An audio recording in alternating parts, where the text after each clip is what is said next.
Welcome back to Holiday Hot Takes. Let's get to it. From Mark, Nerf, and Tank Vlogs. Hot take, BoomCo was underrated. They need to return. BoomCo fans rise up. And from ZeroBlade6599, we need BoomCo back, but with upgraded power. The toughest darts that were the most accurate until the half dart came out. Didn't deform if you kept them loaded, could double stack in mags, and work great in disintegrating chains. I have to ask, did you see the early concept designs for BoomCo Pro? Yeah, I think BoomCo fans would definitely miss out on that one. So, was BoomCo actually underrated? Hot take, of course. If you believe that, I do miss BoomCo a little bit, but let's push back with the next one. Steel Rider 2266, BoomCo was overrated. The only reason why people want it back is for nostalgia. So it's all hot takes, of course. I think any discontinued line is going to have fans and people who want it back. Yes, because of nostalgia. What once was, what is no longer. Now that people actually are aware of what existed prior, like, oh, I want that, because maybe for some people they got in and BoomCo was already done. I don't think it was just nostalgia though. I think BoomCo did offer some unique designs, and I think they really started to find their identity just a little bit too late.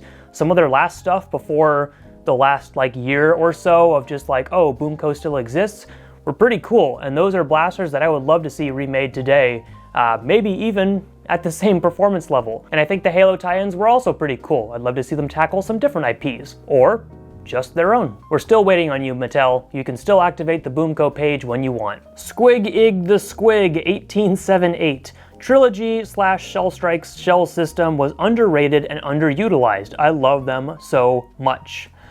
Hot or cold take? Well, I gotta say, at least there were 2 blasters that were released that used those shells, and you could actually buy them on store shelves. Yes, I'm of course talking about the Sledgefire. Let's make 1 blaster, and the shells you have to purchase from Hasbro's own website, not the normal routes. You have to go above and beyond to find these extra shells. I agree, I don't think this is a super hot take that they should have continued designing more blasters that took those shells if they really were going to reinvent them. I mean, if they thought the Sledgefire was such a failure, or they didn't want to try shells again, then why did they, release a new blaster, or 2 blasters, that took those shells? Are they underrated though? That I'm not too sure about, even as someone who likes the occasional shell-fed blaster, including ones from Nerf.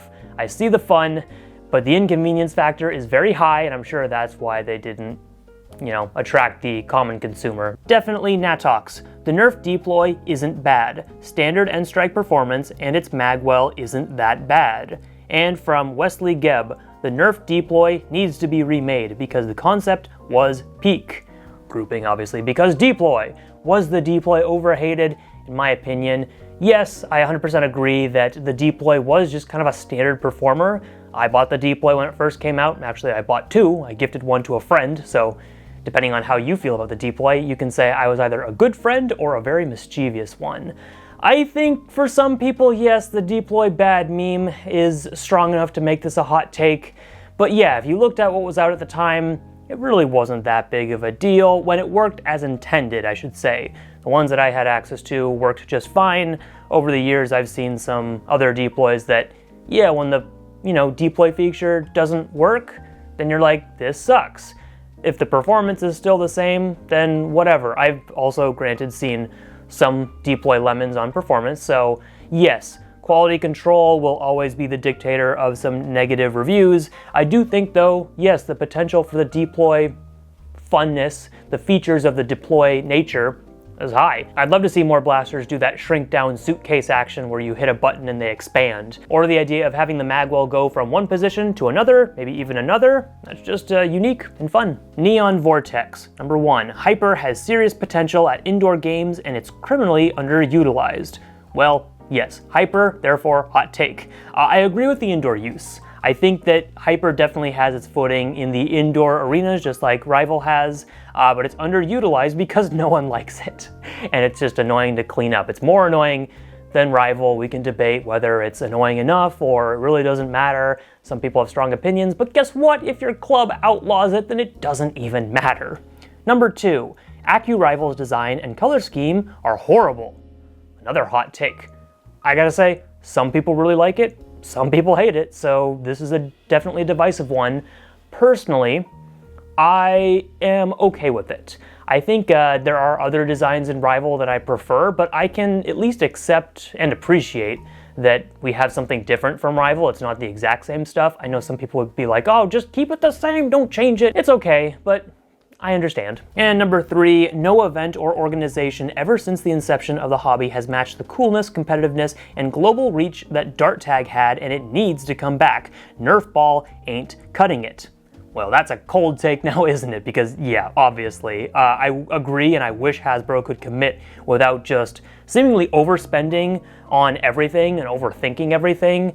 I know that nowadays, yeah, it would be kind of weird to be like, well, we could just use the same Dart Tag rules and the vests, and I'm sure it'd be all fair and no one would complain. But, like, if they control the event and they control the blasters, like, it doesn't matter what exists on the market when you come to the event. If they host it and you have to use their stuff, you don't have to worry about how powerful the blasters are at that point because they control all the variables. And yeah, you could keep it as simple as Dart Tag. Darts fly like 30 feet. Well, what if everyone's using those? It's fine. I have no problem. I'll play. I want to play. Treehouse Inc. BD. Boy, do I have a hot take. Everything modern from Nerf is junk, besides the Moto Blitz. That is all the new waves missed the mark in a big way. Nerf just fell off. It does not feel the same, and the Battle Racer amazing. Here's my hot take. Spelling and punctuation is important, because I am having a hard time fully understanding that, other than the last part that says the Battle Racer is amazing. As someone who has ridden a Battle Racer, I think that is a very hot take, because while it can be fun in a meme sense, I don't know if it actually is great. Though to be fair, I guess it is a little bit better than some of their other carts that they put out afterwards. Everything modern from Nerf is junk. I don't know if I agree with that. Yes, some of it is not as high quality as I would like, but other is still totally fine.